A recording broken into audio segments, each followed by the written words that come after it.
સુરતની શાન ગણાતા પોંકમાં ડ્રાયફ્રૂટ મીઠાઈ જેટલો ભાવ વધારો, અછત અને ભાવને કારણે આસપાસના વિસ્તારમાં પોંકના સ્ટોલનું સ્થળાંતર. આંધળી વાણીના પોંકની શરૂઆત સુરતથી જ થઈ હતી, પણ હવે આ મોનોપોલી તૂટી રહી છે.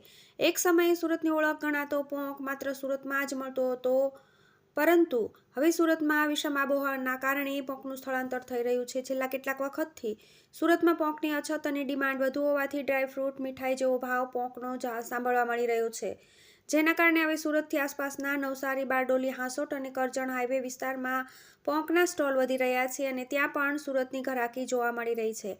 હાલમાં સુરતમાં પોંકની ડિમાન્ડ વધુ છે અને આવક ઓછી છે, તેમ છતાં સુરતના વેપારીઓ બારડોલી, કરજણ વિસ્તારમાંથી પોંક લાવીને વેચાણ કરી રહ્યા છે, જ્યારે કેટલાક વેપારીઓ સુરતમાં જુવારના ડુંડા લાવીને પોંકની ભઠ્ઠીમાં પોંક પાડી વેચાણ કરી રહ્યા છે. જોકે સુરતમાં હાલમાં પોંકનો ભાવ હાલ મીઠાઈના ભાવની બરોબરી કરી રહ્યો છે. પોંક 900 થી 1200 રૂપિયા કિલોથી વેચાણ થતું હોવા છતાં ડિમાન્ડમાં સતત વધારો થઈ રહ્યો છે. મેટ્રો સિટી તરફ આગળ દોડતું સુરતમાં ઔદ્યોગિક વિકાસ સાથે સિમેન્ટ કોન્ક્રીટના જંગલો બની જતા તેની મૂળ ઓળખ ગુમાવી રહ્યું છે. સુરતની મૂળ ઓળખ એવા આંધળી વાણીના પાકની ખેતી ઓછી થઈ રહી છે અને સુરતમાં પોંકની હાલ શોર્ટેજ ચાલી રહી છે. સુરતમાં પોંક ઓછો હોવાથી ભાવ વધારો છે અને લોકો પોંક માટે લાઈન જોવા મળી રહી છે.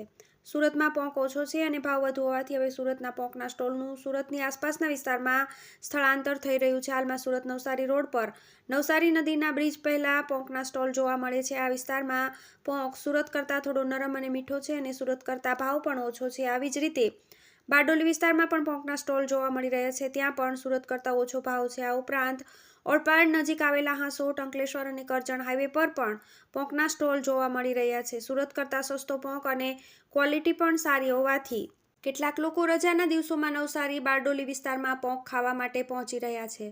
સુરતીઓ રજાના દિવસોમાં સુરત છોડીને લોંગ ડ્રાઈવ કરીને અન્ય જગ્યાએ પોંકની મજા માણવા જાય છે, પરંતુ સેવ અને અન્ય વસ્તુઓ તેઓ સુરતથી લઈ જઈને પોંક પાર્ટી કરી રહ્યા છે. ઓછી ઝાકળ અને પ્રદૂષણ વધતા પોંકનો સ્વાદ ફીકો થયો.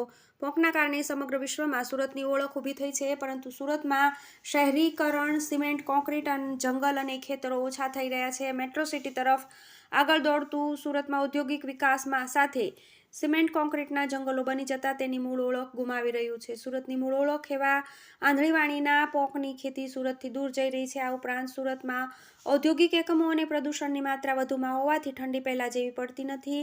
ચાલુ વર્ષે દિવાળી સુધી વરસાદ પડ્યો હતો, તેથી જુવારનો પાક ઓછો થયો અને ઠંડીનું પ્રમાણ પણ ઓછું હોવાથી સુરતની ઓળખ સમાન પોંકનું સ્થળાંતર થઈ રહ્યું છે. એવું કહેવાય છે કે જેટલી ઠંડી વધુ અને ઝાકળ વધુ એટલો પોંક મીઠો અને પોચો બને છે. ભૂતકાળમાં ભરપૂર ઠંડી અને ઝાકળ પડતું, જોકે હવે ઓછી ઠંડી અને ઓછા ઝાકળ સાથે પ્રદૂષણ વધતા હાલમાં મળતો પોંકમાં પહેલા જેવી મીઠાશ અને નરમાઈ નથી. TV18 news, Surat.